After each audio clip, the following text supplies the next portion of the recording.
What's up, everybody? Mike Lyons here. So we're going to do another top 3 exercises. Today will be shoulders. So I'm going to start with a side lateral. The machine I'm using today is the Atlantis standing side lateral. You could use dumbbells. You could use a seated padded chest protected one. Realistically, let's get into it.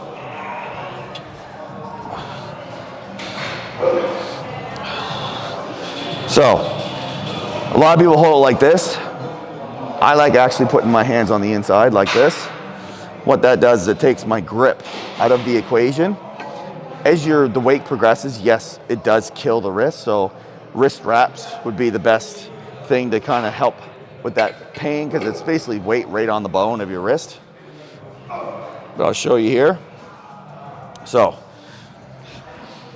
with a slight bend over, chest up, and you're just standing up. What I'm trying to push here is side lateral is one that you're gonna get most of your cap that you're looking for is from a really good side lateral technique wise. So I'm standing here like this with everything in front of me. As I come up, my chest comes up. So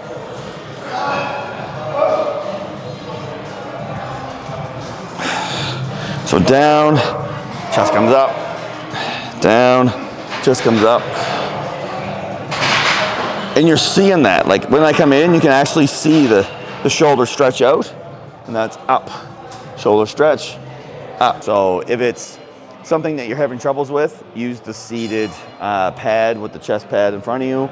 If it's something that you find that you're almost there but not quite there, use the Atlantis or something like it. If you're more of an intermediate to advanced, yes, you can use dumbbells. But personally, I like using the Atlantis because I can go right to absolute failure. And you can even, if you really wanted to, you could even do front raises on this machine.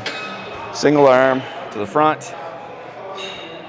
It's not one of my top 3, but it's definitely something like, this is a machine you can do so much off of, which is great. Same as a dumbbell, but right now we're just focusing on side laterals. And that is my number 1. That's, for me, number 1 exercise for delts is side laterals. All right, exercise number 2 is rear delts. Again, this is another Atlantis piece of machinery here, and it's basically puts you in that proper position where I can lean right over and really focus on the swing. If you don't have this machine, definitely you can use a reverse pec deck, bent over rear delt with dumbbells. The big thing you got to realize is when you do a rear delt, you have to let your shoulder come down. A lot of people's biggest mistake is once they put weight on it, they do this. They pull everything up and in, tight, like this, and then your traps and everything are taken over. So you want to almost push everything away from you, and you're pivoting away from that joint this way. So once you pull in, you have other muscles coming in to help. So let it extend everything away. Put all your weight on that pad, and everything's basically you're pushing your hands away from yourself and then away. For rear delts, I kind of correlate that with side laterals. So I usually do like a 10 to 15. But when I mean 10 to 15 is you're getting to 10, like you're almost maxing out at 10, and then you start to gradually come down into partials to 15, and then try to get as many partials as you can past 15. So you're not trying to do dirty reps to get it all the way up there. You're letting the gradual progression of your muscle failing, but you're just not letting it fail. Like even go out and do static holds, like bring it off your side and hold it. You don't have to hold it up here, but just hold it out here with tension. That in itself is gonna create a burn, gonna create pumps, gonna create that muscle tension that you're not gonna get when you just go to, oh, it feels hard, it's burning, I'm gonna stop. Same kind of concept with this one is the 10 to 15, getting to 10, gradually starting to come down into partials. You get into partials and it's like that tiny little swings at the bottom. You might get to 20 doing those, and then even go out and hold for 5 seconds.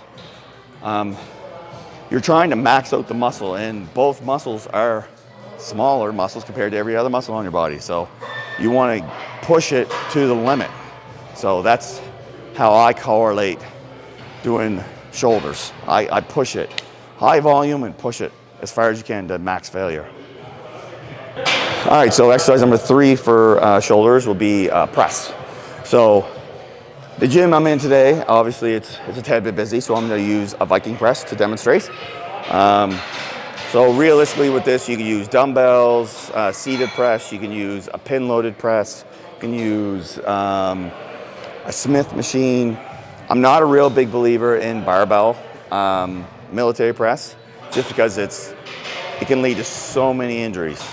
So the one big thing that I kind of push people is stay in the range that's not going to put so much stress on the interior of your shoulder capsule, your shoulder joint. So in doing this, I'm also going to show you singular.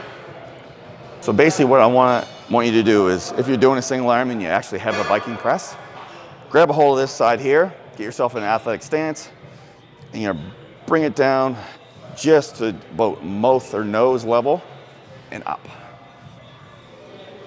and up. And you'll notice I'm not coming all the way up and shifting my body into it. I'm not doing this, what you see a lot of people do, because they try to load it up with weight. So the only way to do that once the muscle fails is to like throw your hips and everything into it. And that's where you're just you're putting too much stress on the body. Another good thing with this machine is it has the interior grips instead of the out. So if you do an interior grip, yes, your chest is going to be incorporated a bit, and it's more in front. So you're loading up everything in front.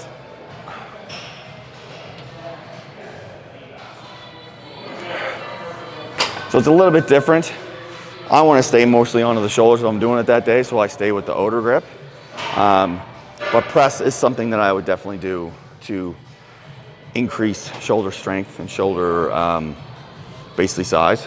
But it's not one of my top exercises. My top exercises is the side lateral and the rear delts. So that is it for shoulders, boys and girls. If you have anything that you would like me to kind of tap into that I haven't tapped into yet, definitely put it in the comments. And I hope you're liking the content, and I'll keep bringing it to you.